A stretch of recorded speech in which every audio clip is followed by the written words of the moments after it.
So today I want to talk about a special kind of social magic.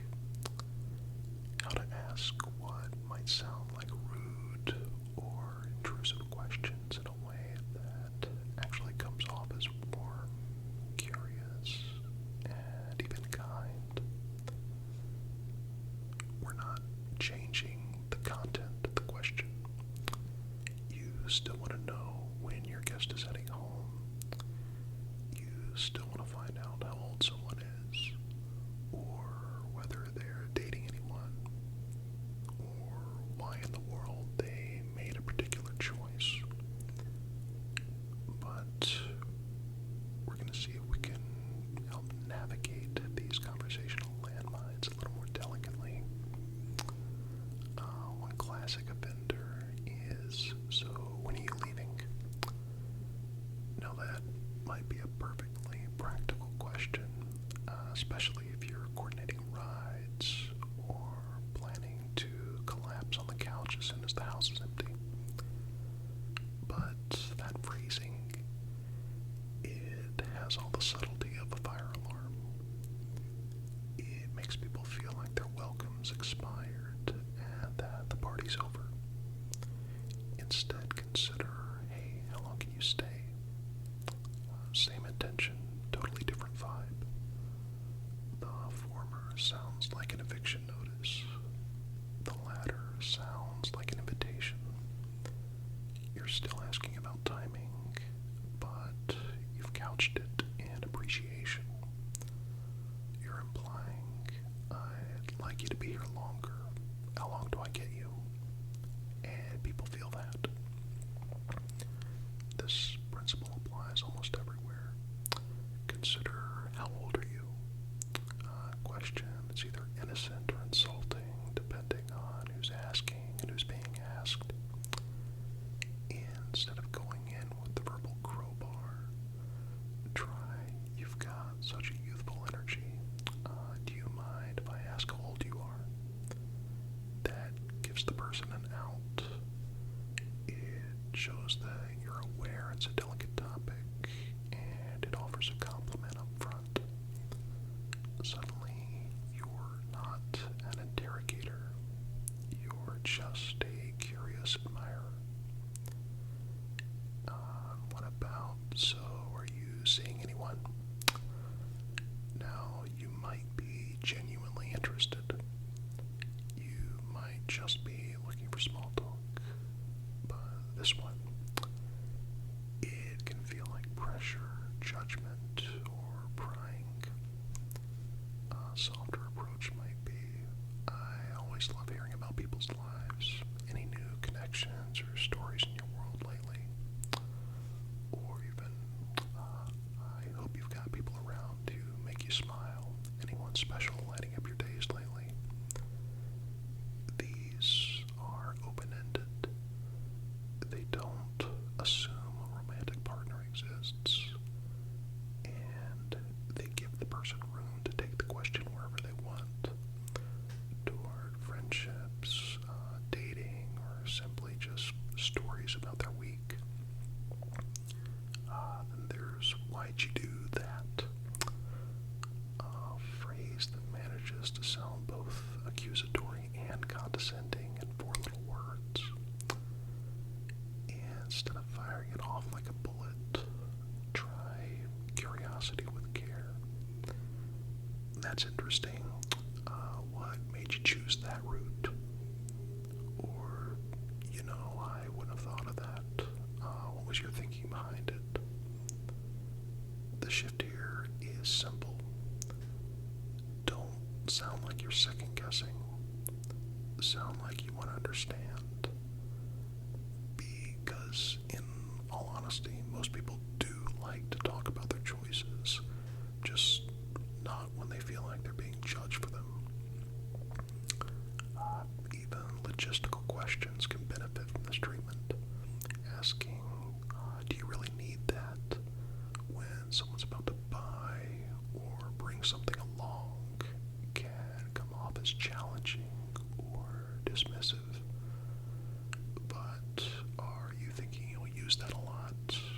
Or how do you picture using that?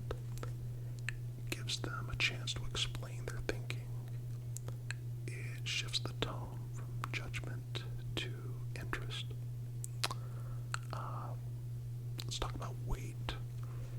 Asking, have you lost weight or have you gained weight, might come from a place of concern or admiration, but it also opens a whole door that some people just don't want to walk through. If you absolutely must comment, try something like, "You're looking really well. What's your secret?" Or, "You've got a glow about you lately. What's changed?" This puts the focus on wellness and gives the other person control over how much they want to disclose. Sometimes, you're not being rude intentionally. You're just being too direct. For instance, are you pregnant? Should absolutely be banned unless the person's in the middle of giving birth. If you're really convinced and feel compelled to comment, you might say, "You have a glow today. What's going on with you?" If they want to share, they will. If not, then hey, you've complimented them and moved on. Asking someone why they're still single, or why they don't have kids, or whether they're planning on settling down soon. All these are landmine questions dressed up as casual conversation. Instead of, "Why don't you have kids yet?" maybe try, "Have you ever thought about having kids? Or are you loving the freedom of the life you've built?" It allows space for different life paths, and it doesn't assume that there's a default timeline everyone needs to follow. Of course, there's job stuff. Still at the same job, as if that's a bad thing. Try instead, "How's work going these days? Anything exciting happening?" Or instead of, "Didn't you say you were going to quit?" say, "Hey, last time we talked, you were thinking of making some changes. How's all that working out?" One of the most important tools here is tone. You can say almost anything with the right tone, and people are going to hear it the way you intend it. If you ask, "You still haven't finished that," with your eyebrows raised, it sounds like a criticism. But if you say, "Still working on it," hey, that's dedication. I'd probably have given up by now. It becomes camaraderie, not complaint. It's all in how you wrap the words. Now, let's turn inward a bit.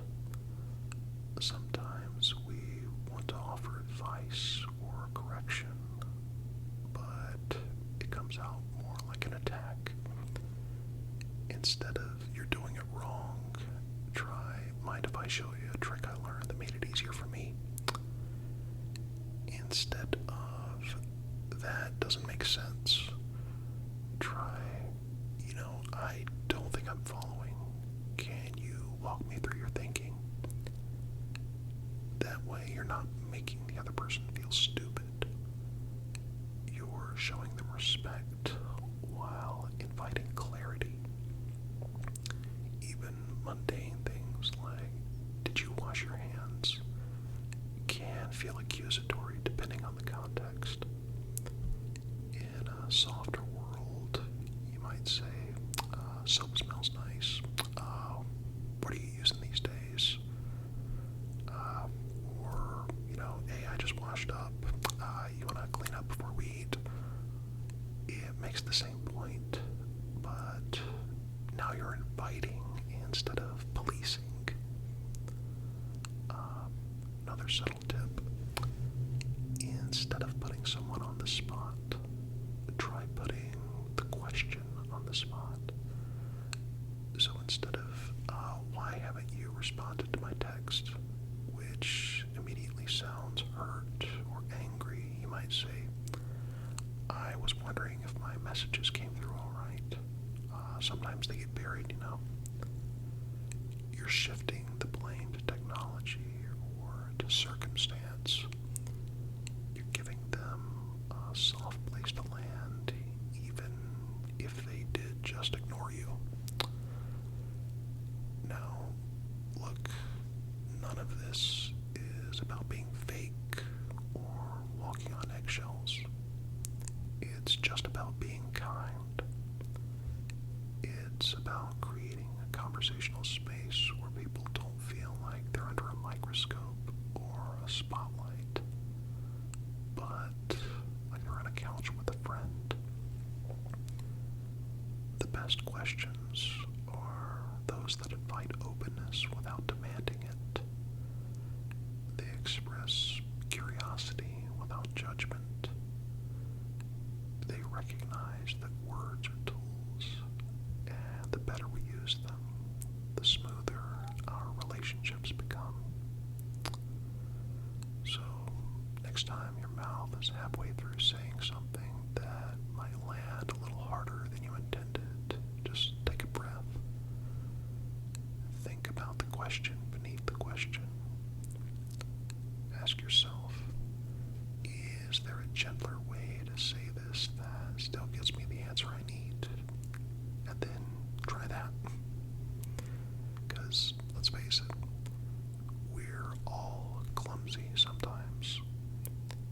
We all stumble over social codes and conversational etiquette. But with a little effort, a little creativity, maybe a dash of humor, we can ask even the stickiest questions in a way that leaves everyone feeling respected, included, and maybe even amused. And that is a skill worth cultivating, because in the end, the question isn't what you ask, it's how you make someone feel when you ask it. And if you can master that, you'll never have to awkwardly backpedal